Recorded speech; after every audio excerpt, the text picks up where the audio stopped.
Luigi Mangione isn't your average criminologist, profiler, or even writer. He is a man who dares to peer into the abyss, and sometimes the abyss stares back. With his infamous manifesto gaining traction online and sparking debate among true crime enthusiasts and psychologists alike, Mangione has become a controversial figure. He claims to get inside killers' minds, and to a degree, he does just that with chilling accuracy. Please subscribe to my YouTube channel. But there's a sinister edge to the way Mangione writes, an undertone that raises a red flag. His manifesto doesn't merely analyze monsters, it dances on the edge of admiration. And as the document spreads like wildfire on forums, dark web threads, and even Reddit AMAs, experts are now warning. Idolizing Luigi Mangione is dangerous. The anatomy of a manifesto. Mangione's 78-page digital manifesto, which he self-published under the stark title An Honest Study of Human Darkness, reads like a cross between a doctoral thesis and a serial killer's diary. In it, he dissects the lives, motives, and methods of some of history's most notorious killers, from Ted Bundy to Andrei Chikatilo, from Aileen Wuornos to Jeffrey Dahmer. His language is clinical yet personal, as if he knows them. Or worse, as if he empathizes. He doesn't merely describe what they did. He attempts to feel what they felt. He writes, Chikatilo wasn't born a monster. He became one slowly, methodically, shaped by hunger, shame, humiliation, and finally rage. Can you blame the fire when the world was soaked in gasoline? This is Mangione's style, provocative, seductive, dangerous. His manifesto lures you in with articulate prose and intimate knowledge of criminal psychology, but once inside, readers find themselves towing the edge of moral ambiguity. Where does understanding end and glorification begin? The dangerous allure of the dark empath. Mangione's popularity isn't an accident. In a world obsessed with true crime podcasts and Netflix docuseries, he taps into something deeper than voyeurism. He offers readers a guided tour through the broken corridors of the killer's mind. And he does it not as a condemner, but as a translator. Psychologists call it dark empathy, the ability to emotionally understand individuals who commit horrific acts without morally endorsing them. But with Mangione, the line is blurred. He once said during a podcast appearance, "We are all killers in theory. The only difference between them and us is opportunity and inhibition." That quote, now viral, is emblazoned on t-shirts sold on underground merchandise sites.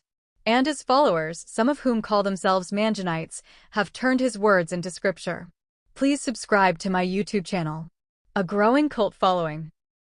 Online forums dedicated to Mangione's work reveal a disturbing truth. Teenagers and young adults, already immersed in the true crime subculture, have found in him a pseudo-intellectual hero. They quote him, they defend him, and perhaps most troubling, they romanticize the very killers he writes about. One fan account, now suspended, posted AI-generated art of Richard Ramirez with the caption, "He was broken by the world, Luigi helped me understand that." Another user on X, formerly Twitter, wrote, "Mangione helped me realize I'm not evil for being fascinated by serial killers. We all have a monster inside us." While fascination is not inherently dangerous, blind admiration can be. Especially when it's aimed at someone who views murderers as poetic tragedies instead of walking nightmares. Experts sound the alarm. Dr. Caroline Iveson, a forensic psychologist with over 2 decades of experience, has spoken out about the potential dangers of Mangione's work. He is romanticizing trauma, violence, and psychopathy in a way that appeals to vulnerable, disaffected youth. This is not education, it's indoctrination. Iveson explains that many of Mangione's followers are young people who feel alienated from society. They identify with the outcasts Mangione studies, and they mistake his deep psychological dissections for validation of their own pain and anger. In the wrong hands, she adds, Mangione's manifesto could be a spark to gasoline. She's not alone. Law enforcement in Italy and the UK have kept an eye on online communities that quote Mangione in manifestos of their own. One disturbing case involved a teenage boy in Milan who had written a 14-page essay praising Mangione's view on moral inversion, just weeks before he attacked a fellow student with a hunting knife.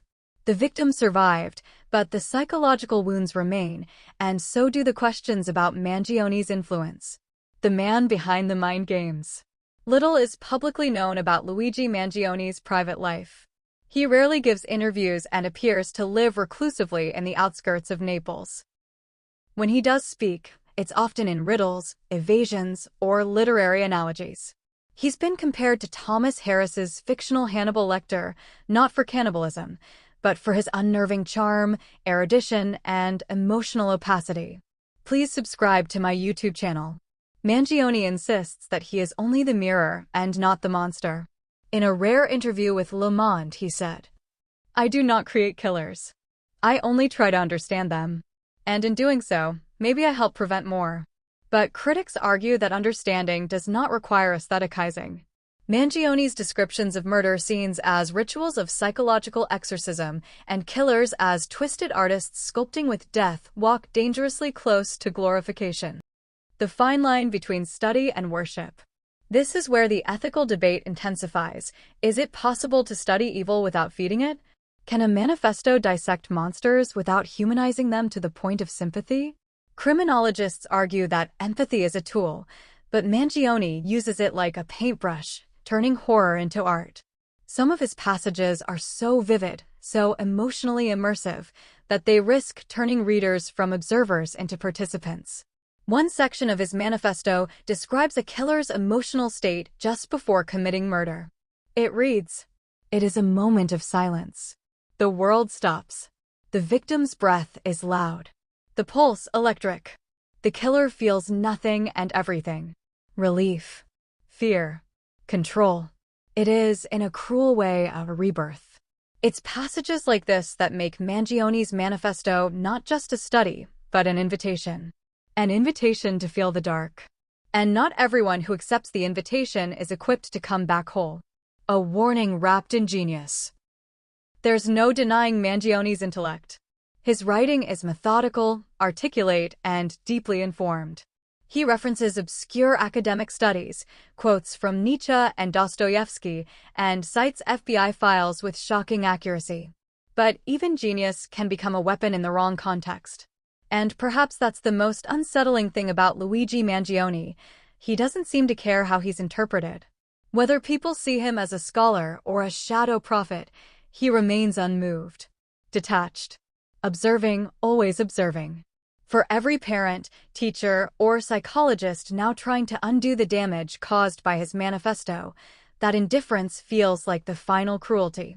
He didn't pull the trigger or wield the knife, but he might have handed someone the blueprint. The road ahead. The conversation around Mangione's manifesto isn't over, it's only just beginning. As society continues its obsession with true crime and the minds behind evil, Mangione stands as a stark example of what happens when fascination becomes fixation.